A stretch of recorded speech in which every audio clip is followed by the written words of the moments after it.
Hello snowboarders of the internet. I'm your host Avran LeFeber, and in this video we're going to review the niche Pyre. This board is available in three sizes, 150, 155, and 160. This board features niche's back seat camber with rocker at the nose, so basically it's a directional cam rocker. So you got camber underfoot, rocker up in the nose. I rode this board at Copper Mountain on a day that was low visibility, moderate winds, fresh snow on the ground, fresh snow falling. It was free refills all day. You know, it was a little bit of a heavier snow that was coming down. There was more moisture in it, and I rode it with my K2 Thraxis boots and my K2 Indy bindings. This board is on the stiffer side of those medium volume shifted boards, but on the softer side of the free ride spectrum. It is a directional flex, meaning softer nose, stiffening up through the middle to a stiffer tail, and there's a little bit of torsional flex, but not a lot. This board is a smooth, stable ride. That wider platform, the camber profile, the flex, it's designed to push through chunder and crud and just keep on going. Fresh snow, rutted out terrain, it doesn't get bucked around. It's a very smooth, stable ride. It recovers well when you do get into rutted out terrain. It's just a very stable ride for being a volume shifted board.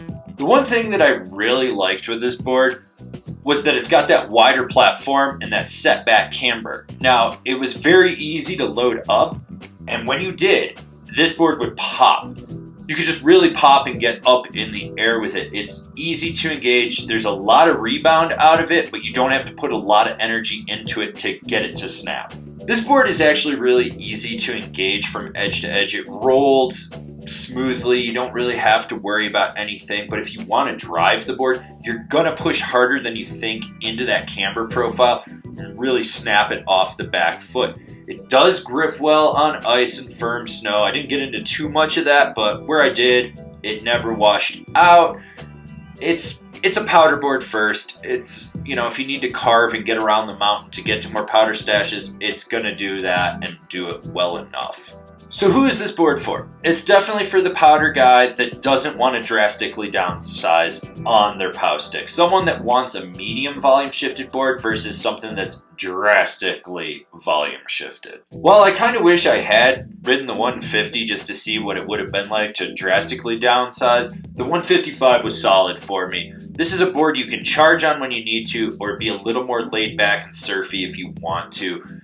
This board didn't disappoint. It's got pop and snap where you want it. It's got good edge hold. It's got great float. It's nimble enough to get into tight trees, and that wider platform gives more stability when you're just dropping things or just coming through like a powder pillow field or like a mogul field or stuff like that. You're just going Mach 10. Does what it needs to do. Comparable boards: the Endeavor Scout, the Rosnol Sashimi. I'd even throw the Rome Powder Division on there, probably the Moontail. This has been my review of the niche Pyre. Do you agree? Do you disagree? Do you own one? Are you going to buy one? Leave me a comment down below. Let's have a conversation about this snowboard. If you're new here, remember to subscribe, click the bell, get those notifications. That way you're not missing any of the videos we've got coming out. And trust me, we've always got videos coming out for all you snowboarders of the internet. And if you'd really like to support us and help us build out the snowboard network that we've always wanted to do, swing on over to Angry Snowboarder VIP. I could tell you more here, but I've got a video over there that'll explain it. As always, I've been your host, Avran LeFeber, and I'll see you in another video.